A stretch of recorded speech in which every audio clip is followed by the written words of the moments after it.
Sempre que eu penso no futuro perfeito, eu lembro daquela série, a Star Trek, famosa pra caramba. Pelo menos da premissa que ela carrega. Lá, pra você ter ideia, os computadores, os robôs, humanoides, eles são capazes de fazer qualquer coisa que o humano faça. Até mesmo a comida é sintetizada por máquinas. Então você não tem mais aquela demanda por dinheiro que se vê atualmente. Não há mais guerra entre os humanos. Com a paz sobrou inclusive tempo para prosperidade, mas é aquela prosperidade verdadeira, não esse negócio de acumular dinheiro, já que, como eu acabei de falar, o dinheiro lá não faz nem sentido mais. Quando eu era adolescente, eu era apaixonado por ficção, informática, e eu vi, passei pela formação dos BRICS, o Brasil aparecendo nas capas das revistas econômicas, decolando, Lula lançando aquele primeiro foguete em Alcântara, que foi um sonho que depois acabou se tornando uma tragédia por causa do acidente. Bem, pra mim, naquela época, esse futuro Star Trek, ele era uma certeza. A única dúvida que eu tinha era se eu ia viver o suficiente pra ver ou se eu ia morrer muito próximo. Mas o que a gente assistiu nos últimos anos foi o universo se esforçando para mostrar que a sociedade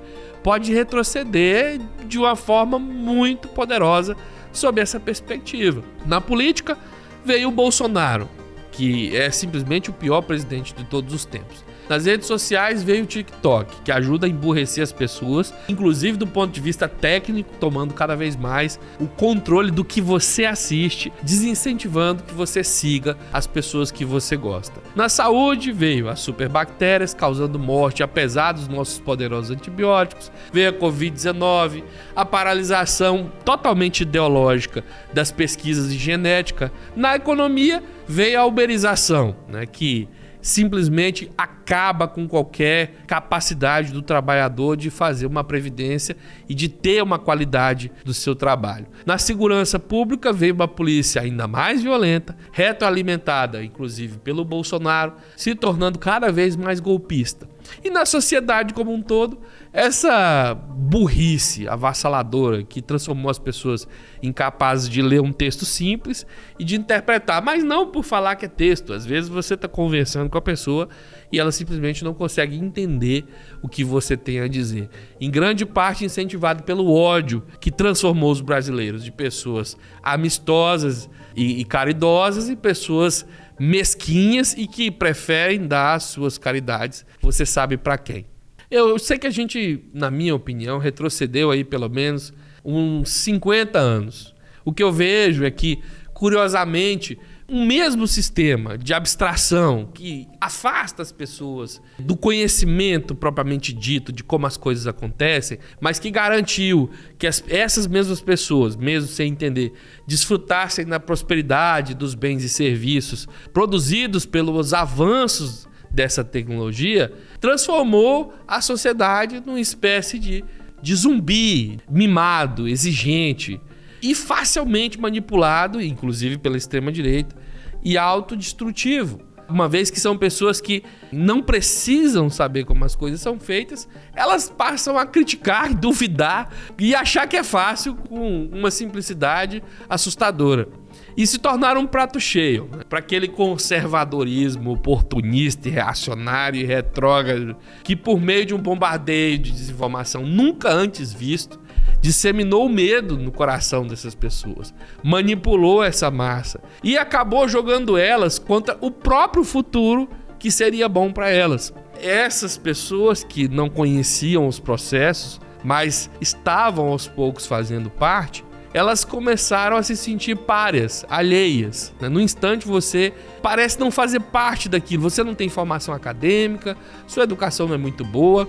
Esse futuro utópico, Star Trek, cheio de computadores e de máquinas, parece não ser um lugar muito propício para você que só faz o seu comércio ali, só quer saber de comprar e vender seus produtos e à noite ir para a igreja sem muita complexidade. Isso virou um terreno fértil para o medo. Então essa extrema-direita vem e oferece o quê? Oferece a possibilidade de você ser o verdadeiro herói. Herói da sua história e da história como um todo. Te convencem de que todo esse projeto de futuro era só uma forma de roubar o seu dinheiro, de te enganar. Eles te convencem que você não precisa de nada do que eles estão prometendo. Você só precisa, na verdade, de dinheiro. Afinal de contas, você chegou até aqui com esse dinheiro, não é?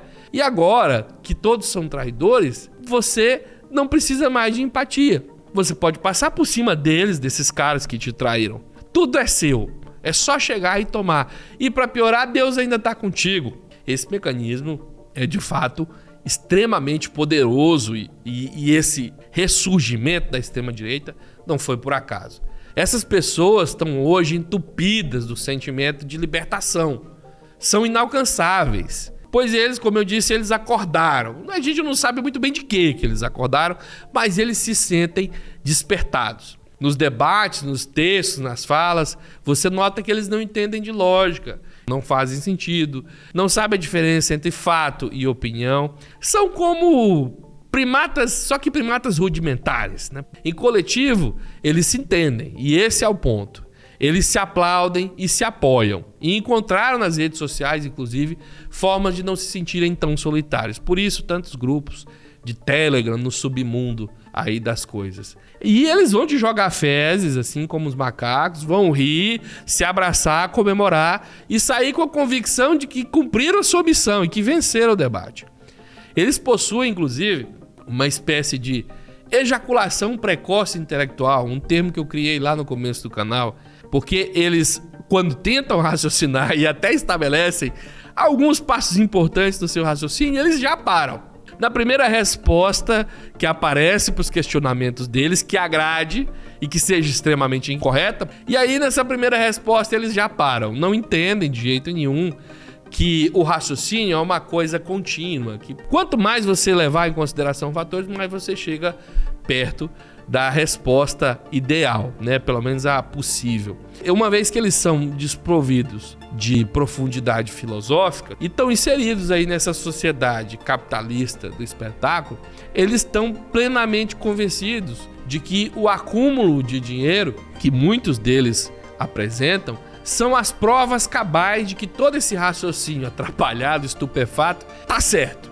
Para eles, o que realmente importa no final das contas é se você tá ganhando dinheiro. Você tá bem, tá acumulando, então a sua lógica ela tá correta, porque no final das contas, como eu disse lá no começo, tudo se trata de garantir uma espécie de segurança que é baseada para eles no momento, no instante. No instante o dinheiro garante essa segurança. Isso piora, inclusive, com a superestarização desses milionários que são igualmente estúpidos. Eles passaram a ocupar na mente desses indivíduos aí o lugar dos grandes filósofos, dos grandes físicos, dos matemáticos, biólogos, gênios que trouxeram a humanidade da idade das cavernas, passando pelas trevas e chegando até aqui. Sai então Marie Curie, Newton, Sócrates e entram Bolsonaro, Luciano Hang e Elon Musk. E não há nada no universo que faça eles entenderem que essa devoção por dinheiro, essa exibição de capacidade de empilhar seixos, até um pinguim faz. Quando você assume isso como sendo o seu verdadeiro propósito de vida. Como eu disse, eles são rasos e não conseguem pensar em outras coisas que você pode fazer com a sua vida, além de acumular dinheiro, que na sociedade capitalista é importante. No entanto, o dinheiro deve ser sempre o meio pelo qual você realmente vai viver. Mas para eles é a finalidade. Tem que ter o dinheiro empacotado vivo, né? Até para fugir do radar aí da justiça. Ser ignorante e limitado deixou de ser uma vergonha, com o direito a clubes, eventos, shows e os rockstars da burrice, como é o caso do nosso ex-presidente e tantos outros aí. Se inscreva nesse canal, compartilhe o vídeo, acompanhe o trabalho da gente, tudo isso ajuda muito no que a gente faz aqui. Um abraço. Fui.